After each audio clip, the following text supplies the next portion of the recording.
Patay sa pananambang ang isang teacher sa Pangasinan.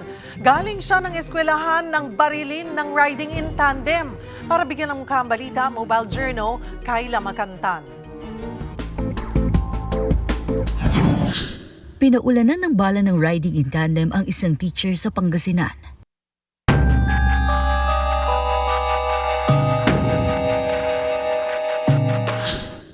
Sa crossing na ito sa Barangay Carmay East, Rosales, Pangasinan, tumumbang 53 anyos na gurong si Jonas Posadas at kanyang minamanehong motor. Mabilis na kaeskapo mga sospek. Dali-daling sinugod sa ospital si Posadas pero hindi kinaya ang 3 tama ng bala sa tagiliran at tiyan. Sa investigasyon, galing si Posadas sa pinapasukang eskwelahan sa bayan ng Santa Maria ng buntutan at pagbabarili ng riding in tandem.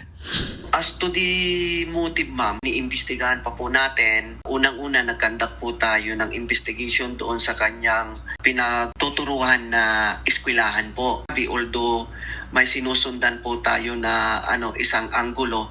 Sa ngayon, hinihintay nila ang resulta ng enhancement at verification sa plate number ng mga suspect na hagip sa CCTV footage. Pina-enhance po natin yon sa Dagupan City para makita po na malinaw. Itatry po natin na i-verify sa Land Transportation Office kung sino po yung nagmamay-ari noon para maimbestigahan po din po natin. Sabi naman ng pamilya ni Jonas, wala silang alam na kagalit ng biktima, kaya ang mga otoridad may panawagan. Doon po sa mga nakasaksi, huwag po tayong matakot pumunta dito sa police station. Nandiyan po sa mga pangunahing lansangan yung ating mga cellphone number upang makatulong po tayo sa agarang paglutas ng kaso. Mga kapatid, Mobile Journal, Kayla Makantan, hatid ang muka ng balita.